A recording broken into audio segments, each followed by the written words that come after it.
अस्सलाम वालेकुम नाज़रीन। हीरे पंजाब दी टीम अज पंजाब दे एक ऐसे पिंड दे विच मौजूद है जिंदियां दीवारां वल नज़र पाइए ते इंज लगदा है कि असीं तारीख दे किसी पुराने बाब दे विच पहुँच गए हों। मुगल फन्ने तामीर दे शाहकार हर पासे नज़र आते ने।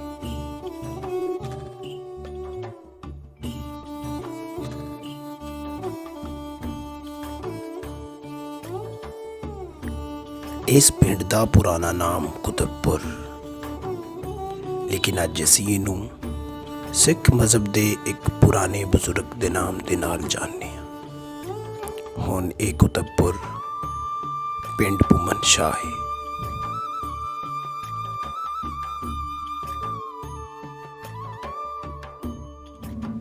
इस पिंड की वजह शोहरत वो गुरुद्वारा है जिहड़ा अज तो तकरीबन 450 साल पहले तामीर होया।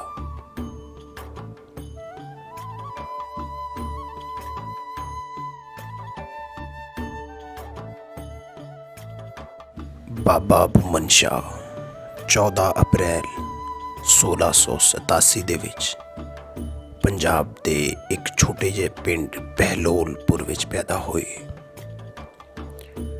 रूहानी उलूम दे नाल लगाओ ने उन्हां नूं डाडियां इज्जतां दे नाल नवाजा।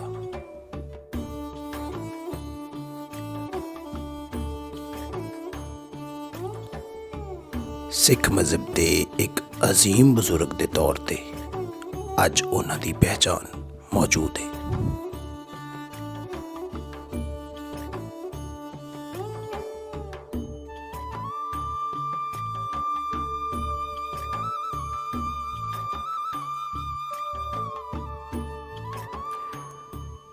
हवेली लखा दे मशहूर वट्टू लखा वट्टू की रहाई वास्ते दुआ करन दे बदले लखा वट्टू की माता जी बीबी बख्तावर ने उस वक्त दा पिंड कुतुबपुर ते उन्दियां सारियां जमीनां बाबा भूमन शाह नूं दान कर दित्तियां।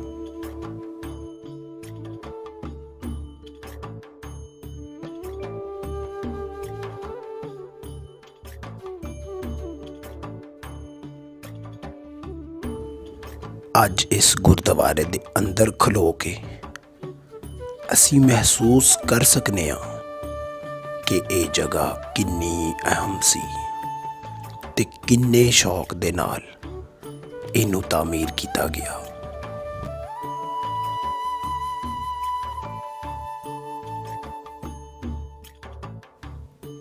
उम्दा लकड़ी दे उत्ते फुल बूटियां वाले खूबसूरत दरवाजे मुगल फन्ने तामीर इंतहाई नफासत दे नाल चिट्टे ते काले संगे मरमर दे पत्थरां नाल सजाया होया फर्श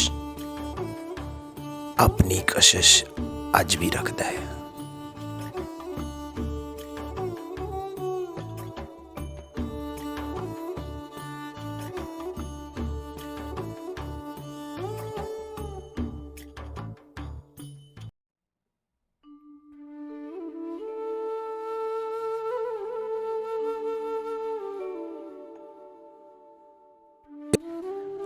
तकरीबन 450 साल पुरानी पेंटिंग अज भी आपके असली रंगां दे विच मौजूद है।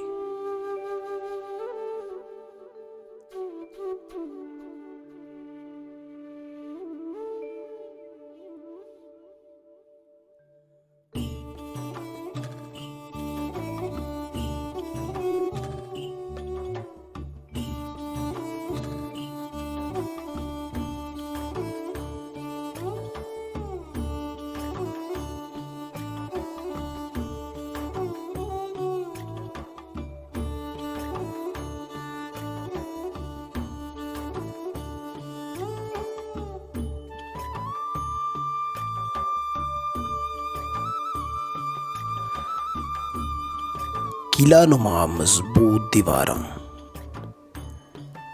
वसी छत्तां ਤੇ ਵਸੀ ਲੰਗਰ ਖਾਨੇ, ਜਿੰਦੇ 10 ਬੈਰੂਨੀ ਤੇ 7 ਅੰਦਰੂਨੀ ਦਰਵਾਜ਼ੇ ਉਸ ਜ਼ਮਾਨੇ ਦੀ ਵਾਜ਼ੇ ਤਸਵੀਰ ਬਣਾ ਦਿੰਦੇ ਨੇ।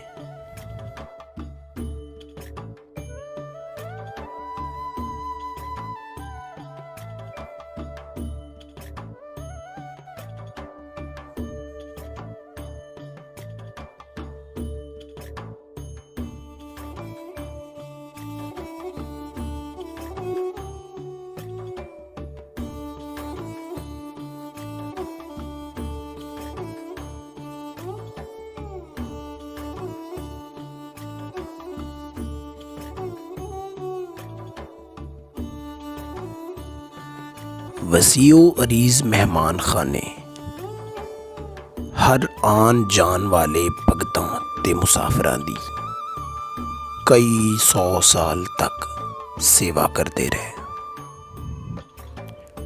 जिथे सारे मजहबां दे फर्क तो बगैर हिंदू सिख ते मुसलमान हर आन जान वाला पनाह लैंदा रहा।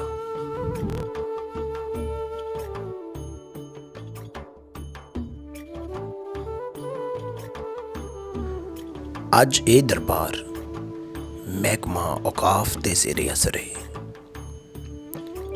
साड़ी ख्वाहिश है कि हुकूमत वक्त इस तारीखी विरसे दी मुकम्मल बहाली करवाए और इसनू साड़ियाँ आन वालियां नस्लों दे वास्ते महफूज बनाए।